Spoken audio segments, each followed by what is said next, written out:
manis pahit. Dari mencari uang untuk makan aja kita sama-sama saling mengetahui bagaimana rasanya itu seperti apa.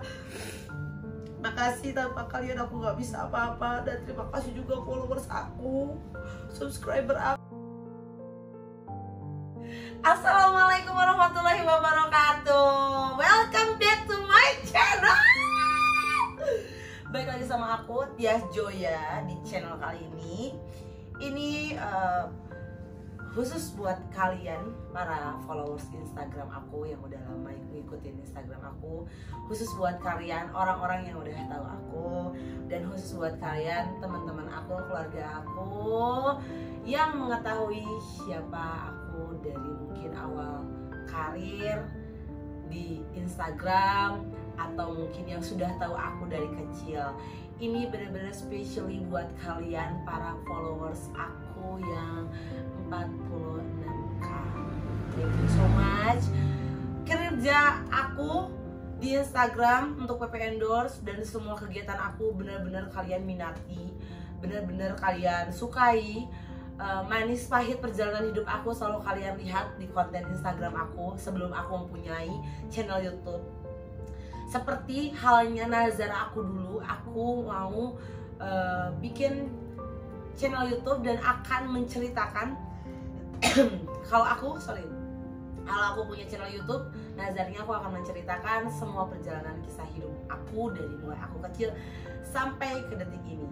Karena apa? Yang aku alami step by step, terutama dengan status aku yang sekarang, banyak banget pertanyaan yang membuat aku capek untuk menjelaskan lagi ke setiap individu orang-orang yang aku kenal. Dan malam ini gak usah tegang dulu, sebelum aku cerita ya, aku tuh selalu sukanya ngopi sama ngerokok. Sebenarnya ngerokok tuh baru-baru ini sih gitu. Cuman jadi agak sedikit batuk. Tapi malam ini aku gak sendiri, aku ditemanin sama kameramen cantik aku, Bu Mima. Halo. Hai. Ya. Hai guys, aku di belakang layar ya. Iya, Bu Mima tuh di belakang layar. Dan malam ini juga aku ditemenin sama penyegar dahaga aku ketika nanti ngobrol. Ya, ini adalah Simpang Kopi. Nah, Simpang Kopi ini benar-benar kopinya enak banget, lezat banget, melted banget sih, susu dan kopinya tuh menyatu. Nih aku coba ya. Nah, yang aku pesan ini adalah Simpang Kopi yang rasa kopi susu tapi rasanya kayak karamel macchiato yang sebelah sana ya. Serius nih, serius banget. Aduh sorry, aku agak sedikit flu ya. Dan Simpang Kopi ini tepatnya di Jalan Raya Perempatan Cikijing Majalengka, seberangnya apa itu bengkel ya kalau nggak salah. Dan kalian nanti bisa langsung tag Instagramnya karena benar-benar rasanya di Simpang Kopi ini enak banget, lezat banget, kopi-kopinya pas banget, baristanya bikin kopi pokoknya ini edo banget, apalagi dipakai buat nongkrong dan ngerokok tuh seger. Udah kayak karamel macchiato-nya nih kopi susunya. Nah, kita simpan aja dulu yuk, kita awet-awet dulu. Nah, sebelumnya mungkin tidak banyak orang juga yang tahu tentang aku, siapa itu Tias Joya, siapa itu Tias Puspa Kencana Dewi. Mungkin sebagian orang, apalagi followers baru aku, kurang mengenal siapa aku. Dan di sini aku akan menjelaskan dulu cerita aku, dari mana aku, siapa orang tua aku. Nah, pertama aku dilahirkan dari seorang ibu yang bernama Haji Nyai Nurai. Sorry, gue lupa nama gue. Gue lupa nama gue sendiri, kurang ajar banget kan. Aku terlahir dari ibu aku, dari Ibu Haja Nyai Nur Hayati dan Bapak Haji Saipudin. Aku tergolong dan aku terlahir dari 4 bersaudara. Yang pertama cewek, kedua cowok, ketiga aku, dan yang terakhir cewek yang menikah. Aku terlahir tanggal, gak usah aku ngeliatin biodata yang sedetail mungkin. Aku terlahir dari keluarga yang benar-benar sederhana namun hangat. Sejak kecil, aduh belum juga masuk ke ranahnya tapi ini udah nyentuh hati banget. Sejak kecil aku dibesarkan oleh seorang ibu yang luar biasa strong. yang luar biasa. Untuk sekarang aku merasakan sesuatu yang aku tidak pernah bisa menjadi seorang ibu seperti beliau. Ini mama udah masuk sumpah. Aku juga dilahirkan dari, aku juga punya ayah yang benar-benar kuat, yang benar-benar tangguh, yang tidak pernah memperlihatkan apa isi hatinya, apa yang dia lakukan, apa yang dia rasakan, selalu diperlihatkan segentleman mungkin. Aku terlahir dari keluarga yang sangat hangat, adik kakak yang sangat hangat, semua dengan kebercandaan, dengan sifat-sifat satu sama lain yang berbeda. Kita terlahir masing-masing dengan mandiri seperti layaknya keluarga lain. Saya dari kecil, dari umur yang seingat memori aku, dari mungkin masuk SD sampai sekolah, saya selalu dididik seperti layaknya seorang militer. Wow, militer ya. Jadi ibu sama bapak aku itu orangnya keras, apalagi ibu aku orangnya keras, sungguh keras. Kita terlahir memang bukan dari kalangan anak orang kaya, tapi ibu dan bapak saya seorang pekerja keras.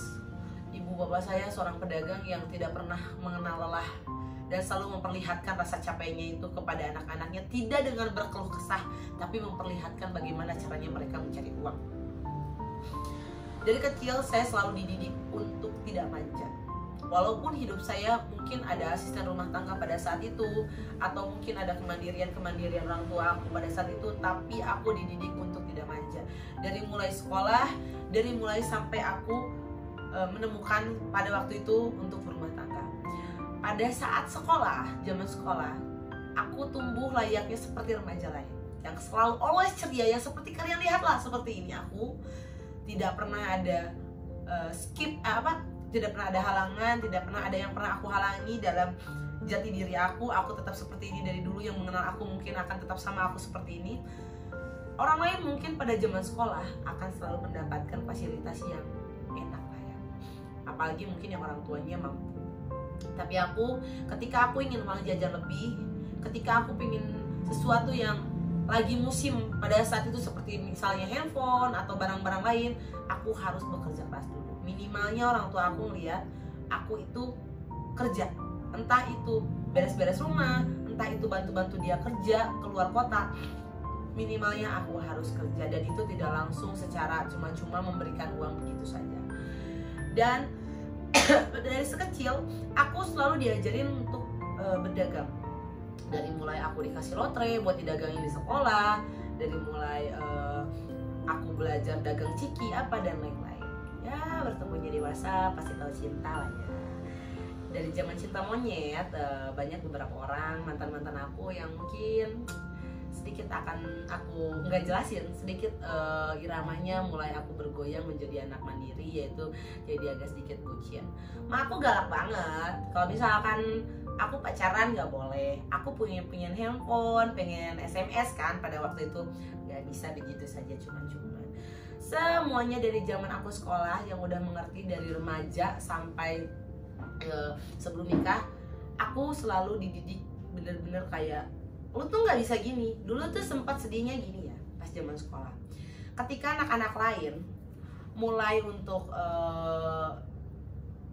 menyeimbangkan pergaulannya, seperti kayak zaman SMA, zaman SMP, aku tuh pulang harus tepat waktu. Misalkan jam 2 siang aku harus pulang, orang tua aku nggak mau tahu, mama aku terutama nggak mau tahu aku jam 2 harus di rumah. Dan itu bener-bener, kalau misalkan orang tua aku tuh ngedidik nggak cuma dari mulut, terkadang ada kontak fisik juga, tapi nggak begitu parah untuk cara mendidik aku.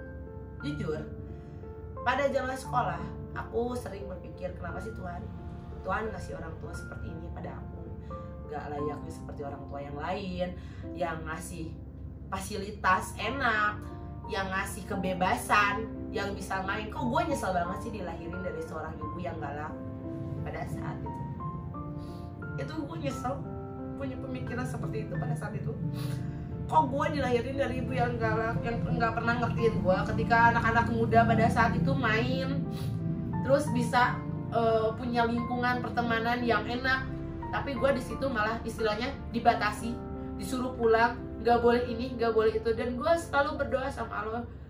Pada saat itu gue nyesel punya ibu, punya orang tua yang seperti mereka, karena gue nggak kayak orang tua lain yang kayak anaknya mau kemana diizinin, anaknya kayak gimana diizinin. Tapi ternyata setelah gue punya anak, rasanya itu ya Allah, nyesel sekali buat untuk bilang seperti itu.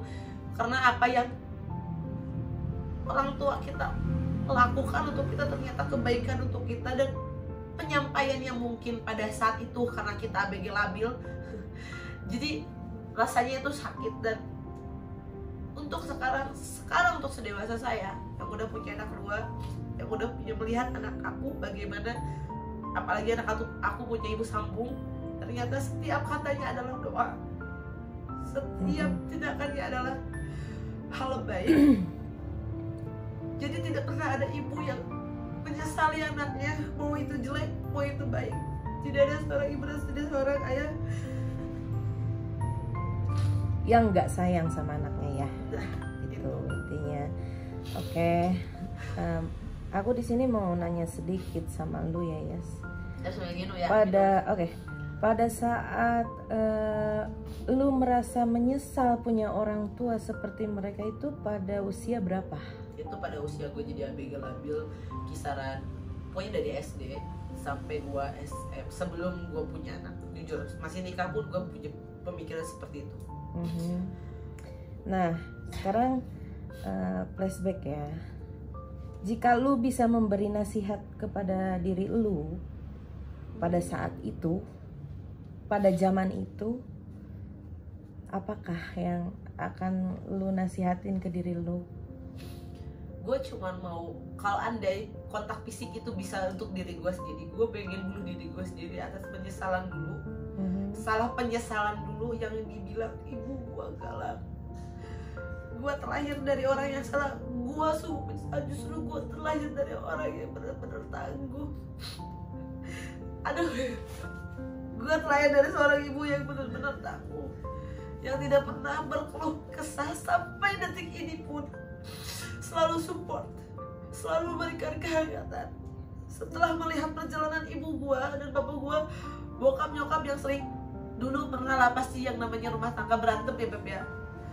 Berarti apa yang mereka pertahankan adalah buat gua, tidak semena-mena untuk perasaan, untuk hatinya. Dan gua nggak pernah bisa menjadi seorang ibu seperti ibu gua. Dan itu kalau gua harus menasehati diri gua sendiri, gua salah. Tidak semua seorang ibu itu tidak menyayangi anaknya, semua sayang. Semua ibu menyayangi anaknya. Karena hakikatnya Tuhan menakdirkan kita menjalani hidup kita yang seperti ini, berbagai macam problema, hal-hal yang mungkin kita gak paham. Ini Tuhan apa sih, ini Tuhan ngerencanain apa sih buat gua gitu kan. Tapi ya itulah, Tuhan tidak pernah salah menakdirkan kita. Betul sekali, benar. Dan step by step itu berarti zaman gua untuk sekolah untuk menjadi ABG labil. Setelah itu ini gue sedikit akan memasukkan jalan cerita romantisnya, percintaan lah ya Mim ya. Karena semuanya tahu cerita gue pada saat itu bak seperti Disney, seorang putri yang seorang putri yang dinikahi lah istilahnya. Gue ketemu bapak anak-anak ini, mohon maaf, ini bukan untuk mengungkit sebelumnya, ini bukan untuk membawa perasaan kemarin ke sini, enggak. Ini hanya sedikit dimasukkan karena gue ingin menceritakan perjalanan gue dari masa kecil sampai 2021 ini, karena memang kita mau menutup tahun di bulan ini kan. Yes. Jadi gue nikah lah ceritanya, ketemu sama bapaknya anak-anak, semuanya manis, semuanya pokoknya semua itu mempertanyakan kenapa, why, kalau bisa udahan dengan perjalanan 7 tahun lo yang begitu manis yang lo tanamkan pada saat itu. Oke, aku akan jelaskan di sini. Aku akan sedikit memberikan penjelasan di sini. Kenapa cerai? Kenapa harus cerai? Pertama, kenapa harus cerai? Itu sudah takdir Allah. Itu sudah jadi takdir buat dari Allah. Kedua, di sini adalah tempat aku yang merasakan dan beliau yang merasakan. Saya di sini tidak akan menjelek-jelekan satu sama lain. Saya tidak akan membuka aib yang sebenarnya. Tapi pada intinya rumah tangga kami toksik. Rumah tangga kami tidak baik untuk dilanjutkan. Alhasil semua orang memang selalu aku mendengar, mendoakan dari mulai karyawan aku, dari mulai semua bidang, semua bidang maksudnya semua orang-orang yang mengenali aku, yang tahu jalan ceritanya aku, menyayangkan semua itu. Dan malahan mungkin banyak mendoakan juga yang terbaik untuk satu sama lain. Cuman kembali lagi, aku cerai itu pure satu sama lain kita sudah tidak saling ada kecocokan. Keduanya, biarlah yang sudah itu sudah, karena semua orang punya permasalahan masing-masing, punya kesalahan masing-masing. Saya tidak akan menyalahkan satu pihak di sini. Saya tidak akan membenarkan juga satu pihak di sini. Intinya rumah tangga saya setelah dibangun 7 tahun dan selesai begitu saja. Mohon maaf sebelumnya juga, saya juga menghargai sebagai istri beliau juga yang sudah berumah tangga. Bukan berarti saya untuk mengungkit kembali, tapi ini hanya sedikit penjelasan kepada orang-orang yang ingin tahu, karena udah lama banget nazarnya akan aku ceritakan gitu. Terus intinya kita toksik, kita semuanya untuk berkomitmen menyudahi dan saling menjadi keluarga yang baik-baik aja untuk anak. Dan alhamdulillah untuk saat ini aku baik-baik aja sama mantan suami, dan untuk istrinya juga alhamdulillah baik banget sama anak-anak. Malahan dia welcome juga ke aku, jadi aku respect lah. Intinya kebaikan ini kenapa enggak harus aku ambil. Terus juga banyak yang nanya ke aku nih, kenapa sih, gimana sih, maksudnya gimana perjalanan kamu di tahun 2021 sampai 2021 awal sampai sekarang, karena memang cerai kita mulai singkat lah ya. Perjalanannya aku itu bisa seperti di titik ini. Pertama, karena aku pernah membangun suatu rumah tangga dan satu sama lain kita kerjasama bareng-bareng untuk menemukan jalan rezekinya masing-masing. Setelah ini kita berpisah dan kita mempunyai kehidupan masing-masing. Di tahun 2021 awal semuanya, jadi gini, aku gak pernah memungkiri mungkin satu sama lain ada apa ya, ada rasa bersalah, ada rasa dosa atas apa yang kalian pilih, karena ada satu yang dikorbankan, yaitu anak. Ya, semua orang bisa memilih, semua orang bisa mengambil. Kembali lagi, apalagi kalau udah jalannya Tuhan, mau dienggak-enggak juga, kalau udahnya harus ya harus. Tapi hal satu yang paling aku sesali dalam hati, nggak sesal, aku nggak menyesal untuk percaya, bukan. Yang paling aku merasa dosa lah ya, aku hanya merasa dosa satu kepada anak aku sendiri. Kenapa? Aku nggak bisa memberikan kehangatan selayaknya seperti anak-anak lain. Satu, dua, aku nggak bisa layaknya memberikan keluarga yang seutuhnya. Untuk awal-awal yang aku khawatirkan adalah anak, karena ketika pas cerai awal, yang aku lihat anak down, dia sedikit karena mungkin mereka terlahir juga dari keluarga yang hangat awalnya, kenapa seperti ini. Tapi lama-lama semuanya mengadaptasikan. Di tahun 2001 awal, aku mencoba mulai untuk move on, dalam artian melupakan hal yang sudah terjadi. Dan selebihnya proses. Di sini aku bakal menceritakan setelah beresnya perceraian ini, ada step by step romantis yang pernah aku alami, karena semua orang juga bertanya, kemana cowoknya, kemana pacarnya, nah gitu. Gak ada niat buat di spill tuh Bu. Nah itu banyak banget pertanyaan itu. Skip lah, kesampingkan untuk masalah yang sudahnya. Pada rumah tangga pada perceraian awal, memang di situ aku ngerasa down banget. Aku hanya ada anak, ada teman, ibu dan bapak. Hanya itu, pada saat itu aku nggak bisa ngebayangin sih ya, karena udah lupa lagi rasanya. Memang down banget gitu, tapi mau nggak mau kita membangun mindset sendiri. Walau terkadang mindset aku di pandangan orang-orang pasti akan berpikir, kamu tuh cewek gagal, kamu tuh ibu gagal, karena kamu di rumah tangga aja nggak bisa untuk membenahi diri atau menjadi keluarga yang seutuhnya. Tapi ternyata salah. Seorang single parent itu wanita hebat, wanita yang tidak pernah kalian pikirkan sebelumnya. Aku pun tidak pernah pikirkan sebelumnya, karena semua single parent, mau itu cewek mau itu cowok, gak ada yang ingin bercita-cita sebagai single parent. Hargai mereka juga manusia. Terkadang banyaklah celotehan yang gak enak. Ini gak enaknya selagi menjadi single parent. Mereka juga sama ingin dimanusiakan, karena mereka itu manusia. Setidaknya mereka akui dan hargai.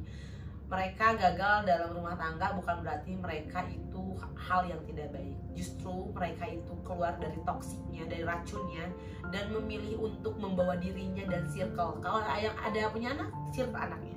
Kalau ada yang circle keluarganya. Karena apa? Karena kalau dilanjut sudah tidak akan lebih baik lagi. Karena tidak akan pernah kalian pikirkan menjadi single parent itu satu. Pernah kalian berpikir dari mana mereka makan? Yang punya anak 2. Pernah kalian berpikir bagaimana mereka membesarkan anaknya? Tapi kita tidak pernah tahu jalan Tuhan ketika usus kita masih tersambung, ketika menemukan orang-orang baik. Gitu. Untuk step single parent. Ibu-ibu yang nangis di belakang, tepuk tangan, terus single parent lonely.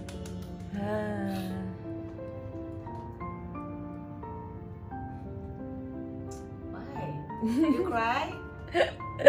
Nangisin aja. Enggak. Karena single parent itu apa ya? Nangisin aja. Nggak bisa. Nangisin aja. Jadi gue harus pegang 2 kamera nih guys. Jangan dong. Mima cukup di belakang layar aja. Kita dalam berita-berita. Terus by step aku menemukan beberapa laki-laki setelah perceraian. Menarik nggak tuh? Gini ya, yang namanya kehidupan kita tidak pernah tahu. Kita pernah di atas, tapi kemungkinan di bawah. Kita pernah menjadi manusia baik, tapi nggak pernah tahu besoknya akan menjadi manusia yang luar biasa beda. Kita pernah kayak setan, nggak tahu di depan kita pernah jadi malaikat. Hidup jangan pernah ngejudge orang. Hidup harus saling menghargai apapun itu yang terjadi. Selagi misalkan gini, lu nemuin orangnya itu udah bener-bener kurang ajar banget, banyak salah banget, gede dosanya banget, aduh tukang apalah, nggak terserah lah, pelakor lah, apalah, tukang zina lah, apalah, tukang mabok lah, narkoba lah, apalah. Tapi kita tidak pernah tahu ketika hidayahnya diambil. Karena apa? Yang gue alami, lu gak bisa ngomong apa-apa lagi ketika lu udah merasakan semua hal selagi lu hidup. Gue menemukan beberapa laki-laki seperti contohnya baru-baru untuk cerai, gue menemukan satu cowok. Maaf ya, gue bahas di sini bukan berarti itu mengungkit dan merasakan suka lagi. Gue pernah janji sama dia karena memang sebelumnya dia datang pada saat yang salah dan gue juga datang pada saat yang salah. Karena sudah terlanjur, gue ngerasa kecewa pada saat setelah perceraian. Wajar lah ya, obatnya itu pasti ketemu sama cowok lagi. Dan gue selalu bilang sama dia, lu jangan pernah dulu ninggalin gue sebelum gue move on dari pasangan gue sebelumnya. Terus dia janji, oke, gue temenin lo, gue temenin lo, dan tapi kedepannya gue nggak mau ada komit, gue bilang seperti itu kan. Berjalannya waktu, seiringnya waktu, gue nggak mau nyebutin waktunya itu. Gue memang ditemenin, semuanya ditemenin, dalam artian dari chatting dia support gue, dia kasih gue support mental biar kuat. Gue terlalu down pada saat itu tapi dia yang ada. Gue selalu insecure pada saat itu, dia yang selalu kasih gue support. Dan pada saat gue udah move on dari pasangan sebelumnya, gue bilang kayak gini, udah ya, semuanya udah selesai, tinggal janji gue janji sama lo buat ninggalin lo ketika gue udah selesai. Tapi alhasil dia minta untuk lebih, kan gue kembali lagi untuk tidak mau komitmen. Dia minta mau lebih, enggak, stop, ya enough udah. Dan setelah berjalannya waktu, gue perlahan-lahan meninggalkan orang yang udah nyembuhin hati itu. Gue cuma mau bilang thank you so much. Selama perjalanan itu, lo udah nemenin gue di titik terendah gue, tersakit gue, sampai sembuh, sampai lupa. Di sekarang gue udah lupa banget, udah sampai, malah gue udah sampai ilas, udah bisa baik lagi sama masa lalu gue karena lu. Dan gue akan meninggalkan lu selayaknya lu normal kembali ke kehidupan seperti itu. Dan ya alhamdulillah sih sekarang udah out. Terus ketemu lagi lah sama satu lagi ya Ran. Setelah gue perlu sembuh dari laki-laki yang satu ini. jangan sampai rame semua nih ya kalau gue bahas. Enggak, ketemu lagi sama seseorang juga yang menemani gue walaupun singkat, tapi ya I like it. Terima kasih banyak untuk semua mantan gue di tahun 2001 sampai akhir ini. Dan yang terakhir yang mengghosting gue, anjing ramai. Thank you so much.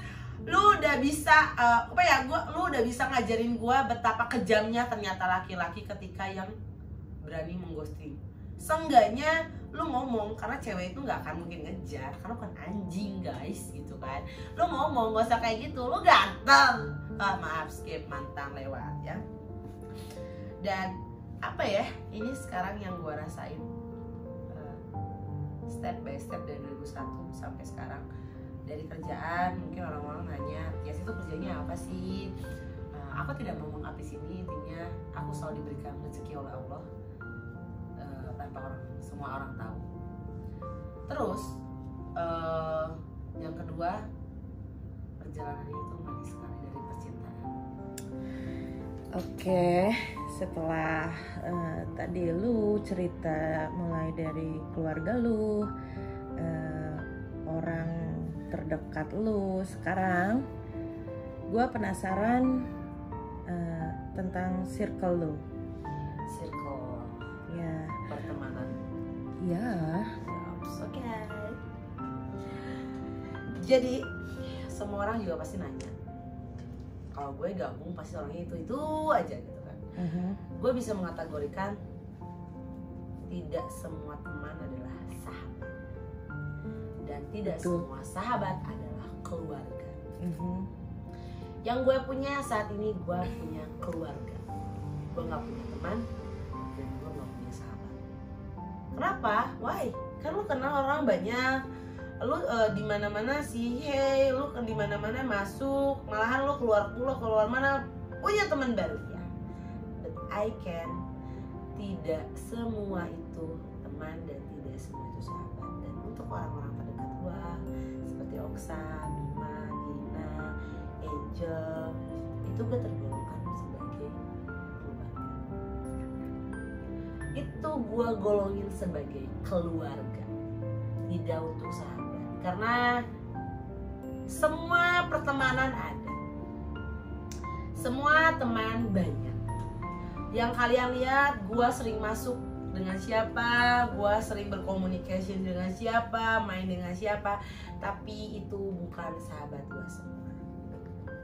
Karena gue sedang ada di stuck yang gue lagi menemukan lagi jati diri, mencari lagi sesuatu lagi untuk merangkak lagi ke tangga-tangga berikutnya. Dan alhamdulillah gue gak pernah ditinggalin oleh mereka sebagai keluarga gue. Udah jelas kalau misalnya untuk sahabat, teman itu hanya segelintiran orang-orang yang bisa gue temuin ketika gue banyak duit, ketika gue punya fasilitas, ketika gue mau have fun, itu gue anggap sebagai teman dan sahabat. Tapi untuk ketika gue makan sama tempe, ketika gue cuma punya uang goceng, ketika gue cuma punya kehidupan yang sama halnya bareng-bareng, itu gue anggap sebagai keluarga. Dan gue beruntung banget punya keluarga kayak Bima. Thank you so much Bima. Makasih Tias Joya. Kayak Oksa yang mau aja dibombardir sama keadaan. Sorry, I'm sorry. Dia adalah sosok kakak bagi gue. Oksa banyak banget orang yang berpikiran negatif terhadap beliau. Gue kenal dia dari SMP kelas 2. Banyak banget, termasuk keluarga gue pun banyak banget yang punya pemikiran negatif terhadap dia. Selagi gue ketemu bapaknya anak-anak oleh beliau, oleh Oksa, dikenalin sampai jadi jodoh. Gue bercerai pun gue tidak pernah sedikit pun dikasih arahan untuk cerai. Malah mereka untuk memilih tutup mulut dan mendukung gue untuk tetap kembali bersama mantan suami pada saat itu. Tapi sampai detik ini gue gak pernah ditinggalin oleh beliau. Beliau adalah sosok kakak bagi gue. Apapun yang terjadi untuk saat ini sampai detik ini, dia yang selalu kena getahnya. Dari getah yang kejelekan, dari manisnya dia, kejelekannya apalagi sampai keluarga yang punya negatif thinking. Karena mungkin orang-orang yang bilang ke keluarga gue inilah itulah, tapi ini sumpah aku ke Tuhan, kalau dia gak pernah memberikan statement jelek, gak pernah membuat aku keluar dari circle kejelekan aku. Yang ada mungkin aku yang mengajak orang-orang sekeliling aku untuk melakukan hal negatif atau hal-hal yang tidak diinginkan. Tapi dia selalu sabar, tapi dia selalu memaafkan. Dari dulu, dari zaman aku nggak punya apa-apa, zaman aku lagi belajar merintis mencari rezeki, sama beliau pun seperti itu. Kita pernah down bareng. Kok pengen banget. Kita pernah gak punya apa-apa bareng sama Oksa. Zaman gue juga ikut syuting dengan dia. Gue pernah makan di kosan di Jakarta cuman sama mie dihancurin sama nasi. Saking apa? Saking kita saling support. Lu bisa jadi yang terbaik, ya. Lu juga bisa, Cak. Ya itulah mungkin karena apa ya, ada orang di dunia ini tuh yang melebihi keluarga kita, lebih dari keluarga kita, lebih dari saudara-saudara kita. Ya, soalnya yang gue pengen nangis, kok bisa sih orang-orang berpikir terus beliau itu selalu memberikan hal negatif terhadap gue atau lingkungan gue, padahal dia gak sama sekali. Gue pernah berdiri bareng, meroket bareng, kemanapun bareng. Sampai detik ini cuma dia sosok orang yang gak pernah tinggalin gue dalam keadaan apapun, yang selalu saling support. Ketika dia yang tahu semua hal dari A sampai Z gue, dari perjalanan gue, dia yang tahu semuanya. Oksa yang tahu, beliau yang tahu, beliau yang suka dukung. Lu bisa, Beb. Lu bisa, lu mampu, Beb. Gue yakin lu bisa, tanpa apa. Sebenarnya banyak banget orang ketika gua pada saat itu, untuk teman-teman mungkin sahabat yang udah ngerasain enaknya bareng sama gua, tapi beliau enggak. Padahal gua tuh gak pernah meminta untuk kembali lagi kebaikan gua atas apa yang gua berikan, tapi beliau enggak. Istilahnya gua gak bisa mengembalikan kebaikan lo, tapi gua hanya bisa memberikan support moral dan mental aja. Itu dulu biasa banget. Doa gue selalu yang terbaik. Semoga Oksa pun sehat dan sukses. Begitupun Bima yang sedang mencari jati diri, semoga sehat. Semoga kita bisa melewati step by step. Walau aku gini ya, dengan Bima itu sebenarnya dari kecil udah deket. udah temenan, cuma memang karena jarak dan situasi sampai Allah mempertemukan lagi, menjadikan keluarga lagi. Kadang aku juga suka mikir kayak gini, ya Allah kita nggak pernah tahu ya ke depan kayak gimana jalan ceritanya Bima, entah dinikahin sama bos besar, entah Bima menemukan kehidupan yang benar-benar sempurna setelah perihnya, setelah step by step yang aku tahu tentang Bima, dari mulai percintaan, dari mulai hatinya, dari gejolaknya, perang batinnya beliau. Dan aku cuma ngedaya gini, Bim, andai kalau kita gak sukses di konten, kita dipertemukan lagi di lain waktu dalam cerita yang berbeda, lo jangan pernah berubah, Bim, seperti lagu.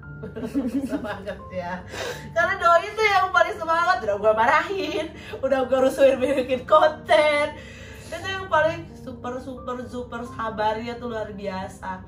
Padahal kalau gue tuh udah enak banget sama sesuatu yang gak enak, pasti gue ngamuk. Kalau gak bisa ngamuk, nangis gue. Kalau dia enggak, dia yang paling tabah, dia yang paling sabar. Mau dia marahin lo apa, sabar. Belum lagi dari percintaannya, gue tetap seru. Semangat Bima, semangat. Jadi kalau dibilang punya sahabat dan teman, gue punya. Tapi untuk circle yang dekat banget sama gue, itu bukan sahabat, itu adalah keluarga gue. Karena sahabat mereka datangnya pas ada duit, karena teman apalagi mereka pas ada maunya aja. Tenang, untuk sahabat dan teman aku, ketika aku nanti punya duit lagi, gak bakalan aku pilih-pilih, semuanya akan aku baikin lagi.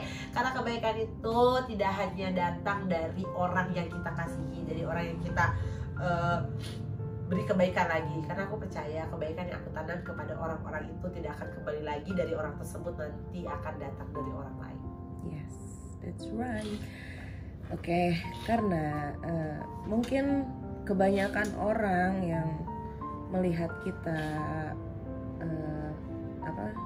cara kita bergaul, cara kita main kesana kemari, banyak yang salah paham intinya ya dengan kita itu. Apa sih yang menurut lo kebanyakan orang yang disalahpahami dengan circle kita saat ini? Satu, tidak seperti istilah Nabi aja, mereka ada yang gak sukanya, apalagi kita manusia biasa. Terlebih kita itu terlalu barbar ya kalau masalah ngobrol. Aku nih ya, aku tuh kalau ngomong udah gak lihat dia itu lebih dewasa apa di bawah kita. Kalau kita udah dekat, kalau gue udah dekat, gue gak pernah ada skak. Itu mau umur yang mau paling tua, mau itu yang paling di bawah kita. Yang penting gue nyaman. Dan bercandaan gue tuh sudah keterlaluan. Jadi mungkin mereka juga mengirim opini yang jelek ke kita. Atau mungkin orang-orang di luar sana yang tidak mengetahui, hanya menelan dan mencerna obrolan-obrolan dari orang-orang yang tidak suka sama kita. Jadi hasilnya ya mereka akan tetap tidak suka sama kita. Jadi untuk pertemanan, circle pertemanan itu semua ada. Cuma untuk yang dekat itu adalah keluarga. Seperti halnya Titin, dia adalah salah satu kakak gua yang paling besar. Ya, kita akan selalu tumbuh bersama ya bareng-bareng. Walaupun terkadang kita tuh selalu gelut, selalu apa, tapi cuma lo kakak gue yang selalu bener-bener gue. Dan semoga lo tidak pernah seperti gue. Semoga lo lebih baik. Jangan itu cukup gue di keluarga, gak cukup gue yang seperti ini. Semoga lo lebih baik, itu harapan gue. Karena apapun yang terjadi, always you the best for partner buat gue. Walaupun kita sering berantem kayak anjing sama monyet, kayak walaupun gue seorang adik yang tidak pernah tahu tentang krama kepada seorang kakaknya, tapi mana sih aing gue yang di baturan, sampai mana sih aing bahagia. Ya, harus seperti itu. Aduh, Nah, itulah perjalanan aku dari circle persahabatan. ya. Sebaik apapun kita, kalau orang melihat kita dengan sudut pandang yang buruk, ya kita akan tetap terlihat buruk, ya kan? That's right. Nah, jadi kembali lagi kepada kalian, bagaimana kalian menilai kita, ya itulah Kita sesuai apa yang kalian filter di otak kalian. Tapi aku nggak pernah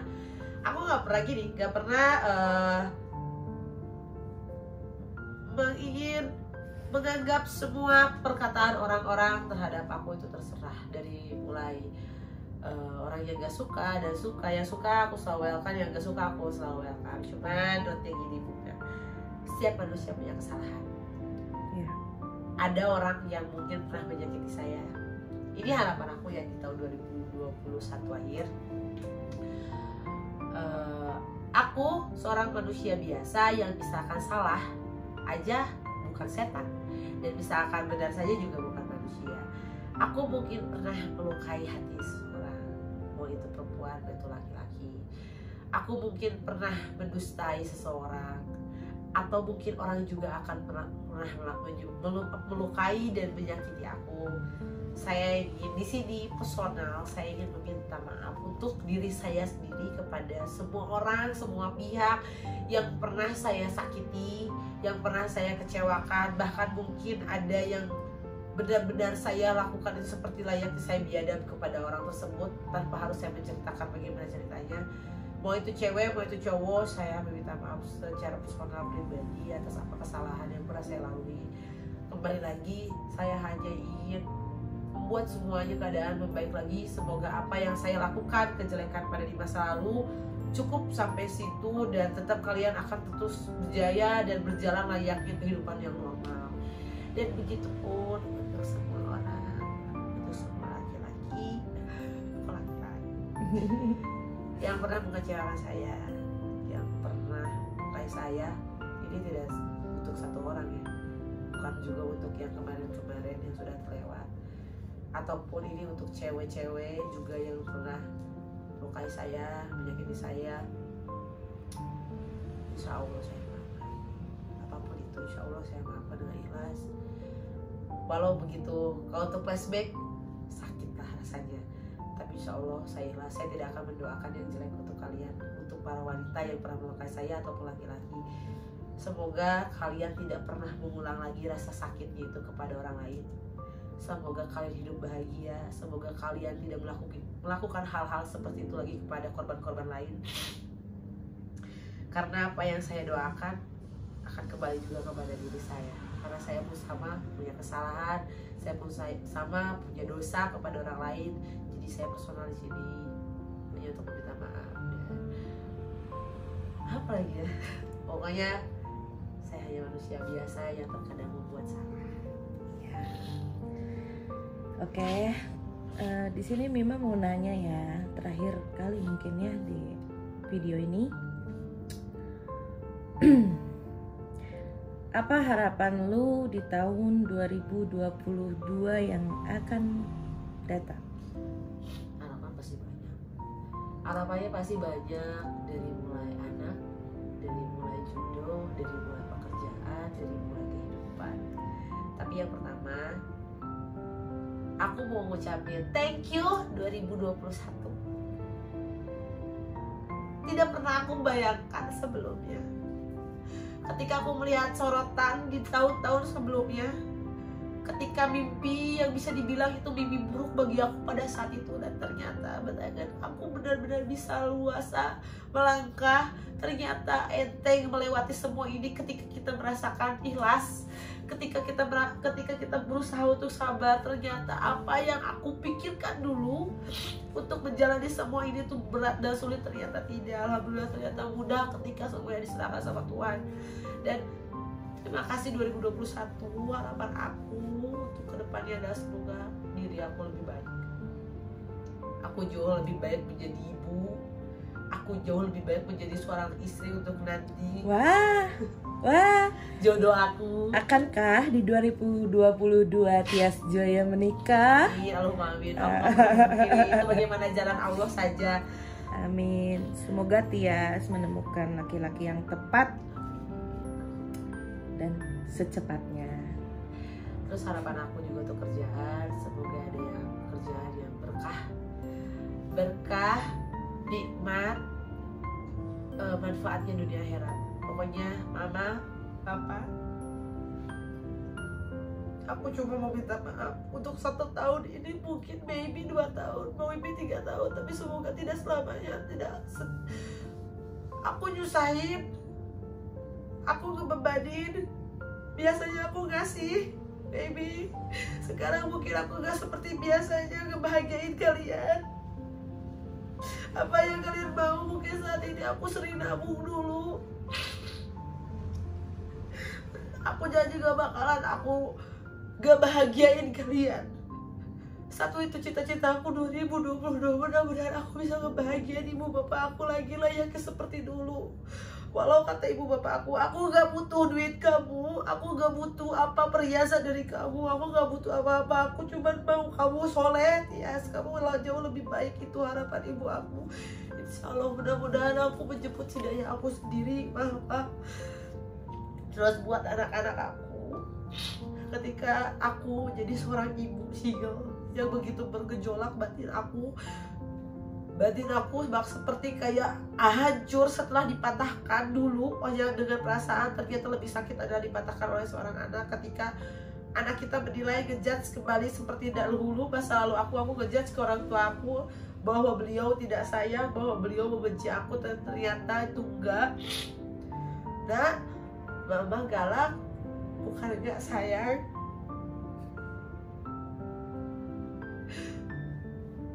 mama sayang Win, mama sayang Cipa. Apapun yang terjadi untuk saat ini, mati pun darah pun mama untuk kalian.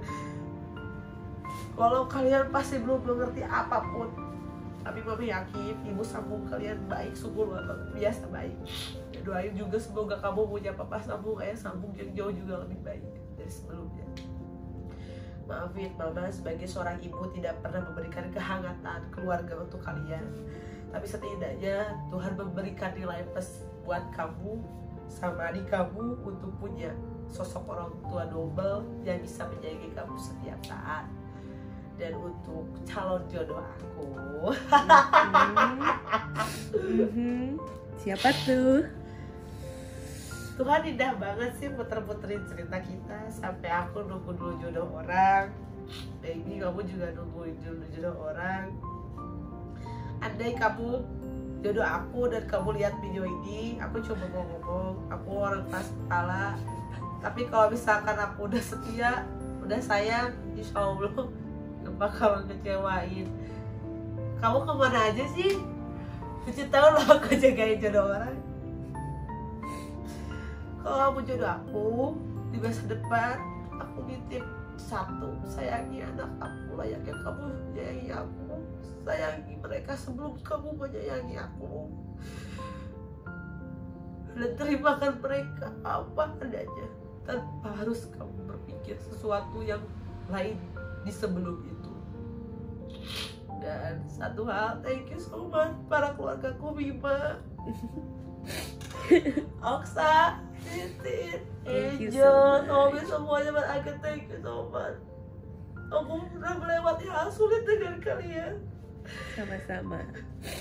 Aku tidak pernah bayangin kalau kalian gak ada. Aku mau sama siapa, curah kesah aku, semua sakit aku, perjalanan aku dari manis pahit, dari mencari uang untuk makan aja, kita sama-sama saling mengetahui bagaimana rasanya itu seperti apa.